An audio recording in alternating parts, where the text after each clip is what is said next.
پیارے باپا جان، کیا میں جماعت کے ساتھ نماز میں پہلی صف میں کھڑا ہو سکتا ہوں؟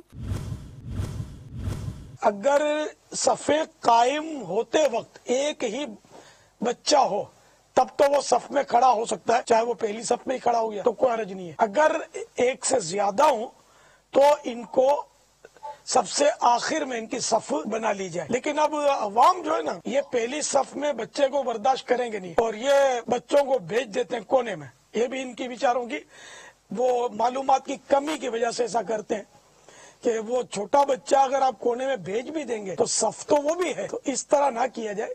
اور اسی طرح بچہ اگر کوئی نماز پڑھ رہا ہوتا ہے تو اس کو بیچارے کو دوران نماز ہی صف میں سے کھینچ کے پیچھے ڈال دیتے ہیں۔ یہ بھی بہت ہی غلط طریقہ ہے، اس سے بچے کا دل بہت ٹوٹتا ہوگا، اور شرعاً بھی اس کی اجازت نہیں ہے کہ جو بچہ نماز جانتا ہے وہ نماز شروع کر چکا ہے اس کی اس طرح کھینچ کے نکالنا، اس کو توبہ استغفر اللہ۔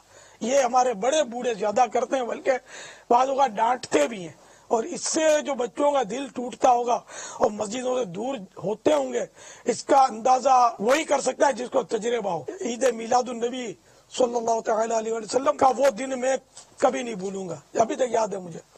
میں بھی اس مدنی منع کی طرح تو چھوٹا سا بچہ ہی تھا، اب شروع سے ہی درود و سلام سے محبت، نعتوں سے پیار۔ تو ہماری مسجد بادامی مسجد محلے کی، وہاں منہ مبارک کی زیارت کا سلسلہ ہوتا تھا، وہ صلاۃ و سلام وہاں میں جاتا تھا حاضری بال مبارک کی زیارت کے لیے۔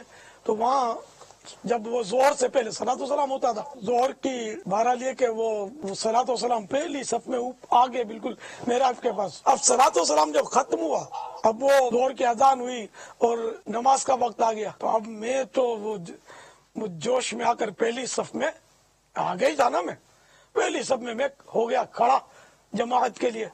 اب ایک سفید ریش بزرگ تھے، میں نے تو ان کو معاف کر دیا، اللہ بھی ان کو معاف فرمائے۔ انہوں نے ایسی بے دردی سے میری باں پکڑی ہے اور ایسا ڈانٹ کے مجھے پیچھے دھکیلا کہ بھاگ ادھر سے، ہے نا۔ اب اس کے الفاظ یاد نہیں ہے، بہرحال اس نے کہ اچھا انداز نہیں تھا۔ یقین مانے میرا ننھا سا دل ایسا ٹوٹا ہے کہ ابھی تک یہ ناقابل فراموش واقعہ مجھے یاد ہے۔ تو یوں میں مدنی منوں کو مشورہ دوں گا کہ آپ پہلی صف میں نہ جائیں۔ پہلی صف میں جائیں گے، کوئی بڑا بوڑھا اس طرح کھینچ کے نکال دے گا تو آپ کا دل ٹوٹ جائے گا، پھر شیطان آپ سے ہو سکتا ہے کھیلے اور کامیاب اللہ نہ کرے ہو جائے۔ خیر شیطان نے مجھ سے بھی کھیلا ہی ہوگا ظاہر ہے، لیکن اللہ کا کرم ہے کہ میں نے مسجد کی حاضریاں نہیں چھوڑی اور بچپن سے ہی نماز کا ذوق میرا سلامت رہا، ورنہ بعض اوقات یہ کہ دل ٹوٹے تو بچہ نماز سے ہی دور ہو جائے گا کہ چھوڑو ہم مسجد میں نہیں جاتے، یہاں تو لوگ ہم کو ڈانٹتے۔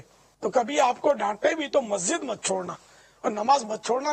نماز یہ ڈانٹنے والے کی ہم نہیں پڑھ رہے، ہم تو اللہ کی نماز پڑھ رہے ہیں، پڑھنی ہے۔ بڑے بوڑھوں کو، بزرگوں کو بھی چاہیے کہ بچوں پر شفقت کرنا سیکھیں، کہ آپ کی ایک مسکراہٹ اس کی نسلوں کو بدل سکتی ہے اور آپ کی ایک ڈانٹ اس کی نسلوں کو تباہ کر سکتی ہے۔